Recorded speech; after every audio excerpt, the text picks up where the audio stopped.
Kay Katsakino Ducusin, Romeo Conchada, Ronald Verbosidad at sa iba pa nating mga tagapakinig.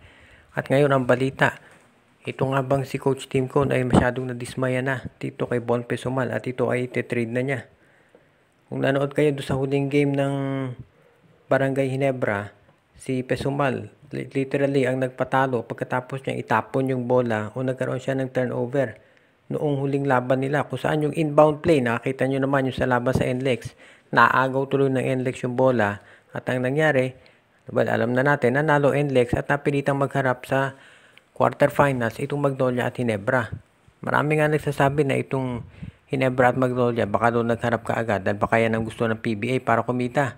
Pero sabi naman ng iba, hindi mangyayari yan dahil syempre kung ikaw ang management ng SMC, as much as possible, ayaw mong makitang maghaharap agad yung sister teams mo dahil gusto mo sa semis o sa finals na sila maghaharap dahil ayaw mong ma-eliminate agad.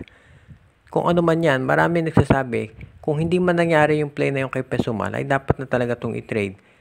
Unang-una si Pesumal, hindi naman nabibigyan ng playing time sa Barangay Ginebra. Nasasayang lang yung karera niya dyan. Mas mabuting araw kung ito mapunta sa Terra Firma, sa Northport, Blackwater, Phoenix o sa iba pang team kung saan siya magagamit. Pangalawa, ang sabi naman ng ibang mga fans, hindi naman natin masisisi si Coach Tim Cone kung ba't hindi ginagamit si Pesumal dahil nakita naman natin hindi ito epektibo sa defense. Pagdating sa mga pick and roll at sa mga screenplays, ang daling i-block ni Pesumal at palagi siyang nahuhuli sa depensa, ang daling paikutan.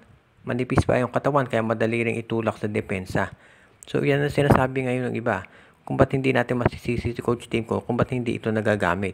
Kaya sa ngayon, asahan natin na itong si Bon Pesumal, kapag nagkaroon ng revamp dito sa Ginebra, ay malamang isa doon sa mga matitrade dyan at malamang nga sa Terra Firma na ito, tuluyang mapunta at mabigyan ng playing time.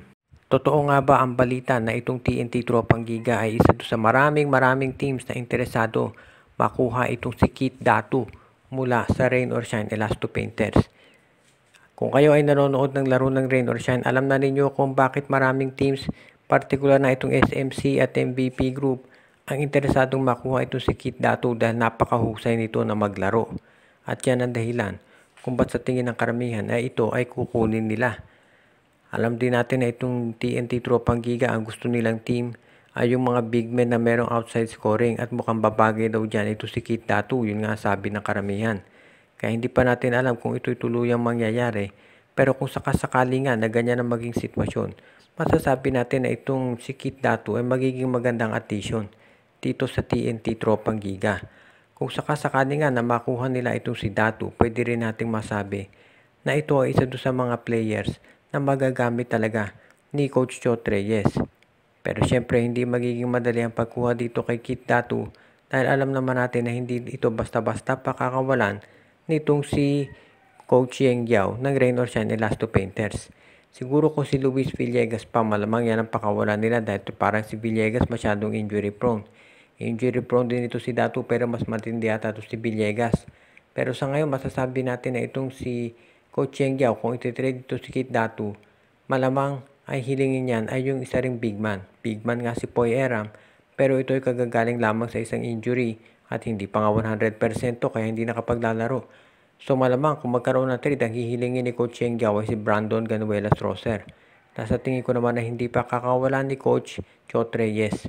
Kaya kung sakasakali nga na gustong makuha ng TNT ito si Keith Datu, medyo mahihirapan sila dahil itong Rain or Shine na independent team at hindi ito yung tipo na nagpapalugi sa SMC o MVP.